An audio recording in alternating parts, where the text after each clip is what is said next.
For this activity, my group will be talking about the book Sapiens by Yuval Noah Harari, all the while connecting it to this week's topic, which is all about perception.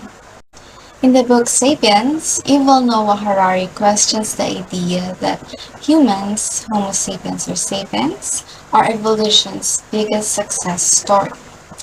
The book traces the origins, mechanisms, and effects of what we consider human progress, from small bands of hunter-gatherers 100,000 years ago to the present-day global network through which our species has come to dominate the entire Earth. This book also contains topics regarding cognitive development that might help us understand better how our perception works. Let's hear it from my group as they try to find a connection between this topic and Yuval Noah Harari's book, Sapiens.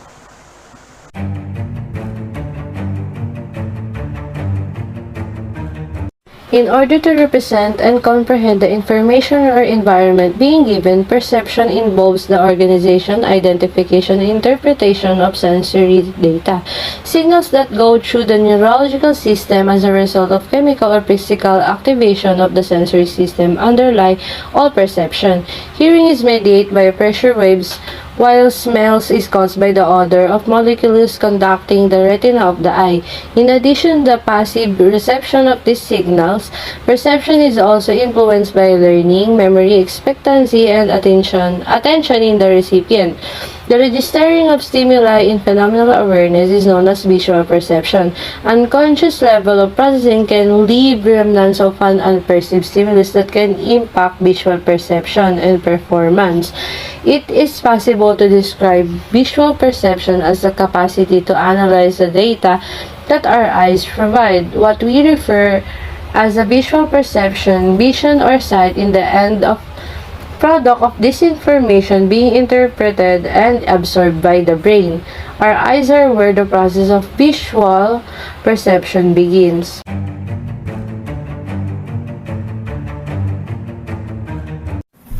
Vision begins with light passing through the cornea and lens, which combine to produce a clear image of the visual world on a sheet of photoreceptors called the retina. A camera, the image on the retina is reversed. Objects above the center project to the lower part and vice versa. The information from the retina in the form of electrical signals is sent via optic nerve to other parts of the brain, which ultimately process the image and allow us to see. Thus, the visual process begins by comparing the amount of light striking any small region of the retina with the amount of surrounding light. Visual information from the retina is relayed through the lateral geniculate nucleus of the thalamus to the primary visual cortex, a thin sheet of tissue less than 1/10 of an inch thick.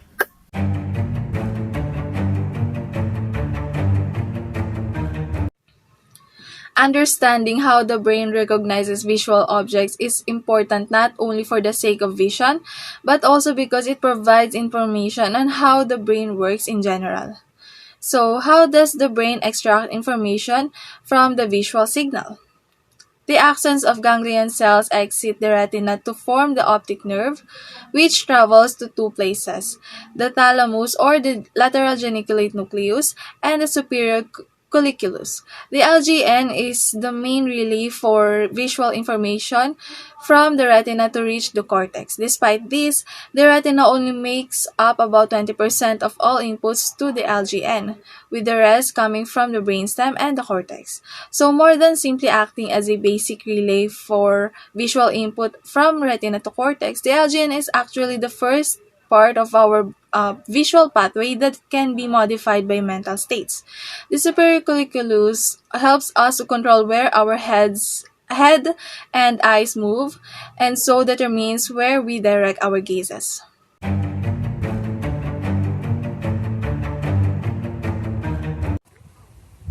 Homo sapiens belong to a family called the Great Ape and is closely related to chimpanzees, gorillas, and orangutans. Based on Yuval Noah Harari's book entitled Sapiens, A brief history of humankind. Not only do we have an abundant amount of uncivilized cousins in the past, but also quite a few brothers and sisters as well. They evolved on their journey to the vast areas of the earth in order to adapt and survive. Although there are differences in appearance and qualities, all human species share several defining characteristics. Most notably, our brains much larger compared to other animals. For millions of years, human neural networks kept growing. Another thing is our ability to walk with our legs, which is helpful in scanning places in order to hunt and see predators.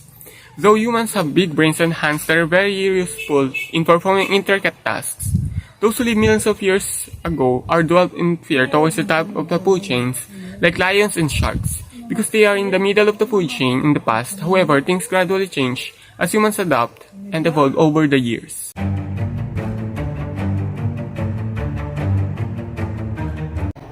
Visual perception in the brain. Visual perception is the ability to see and interpret one's visual environment.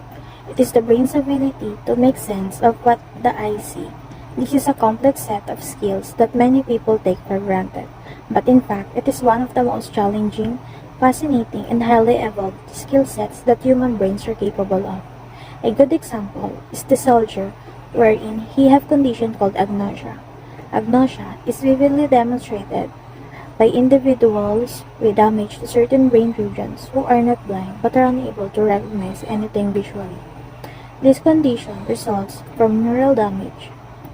There was once a soldier who suffered brain damage resulting from accidental carbon monoxide poisonings.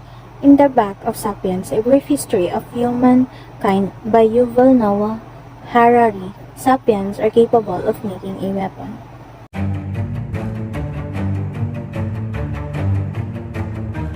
The Book of Sapiens, The Humankind Revolution. Ayan. Chapter 1, Cognitive Revolution. This book takes you through human race since ages, and it's explain the evolution of the human. Human have been acknowledged as the most intelligent species of the planet. We have big brains and intelligent activities rather than animals.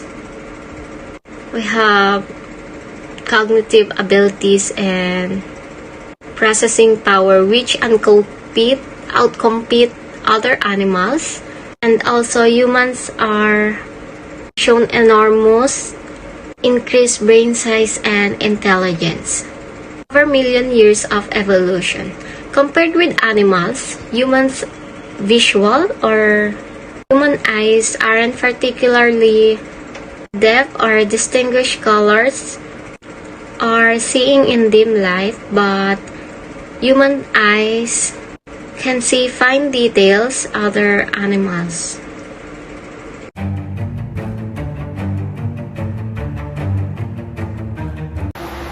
In the end, perception is one of the most significant factors when it comes to understanding human behavior.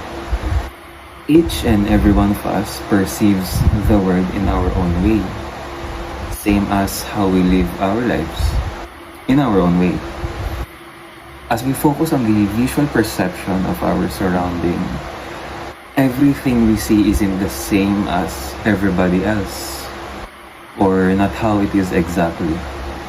Beginning as soon as the light hits our cornea and lens, we immediately see a visual representation of the world while also collecting visual information to understanding what's around us or our environment. It is the cognitive process that enables us to understand our environment with the inputs that we get from our sensory organs.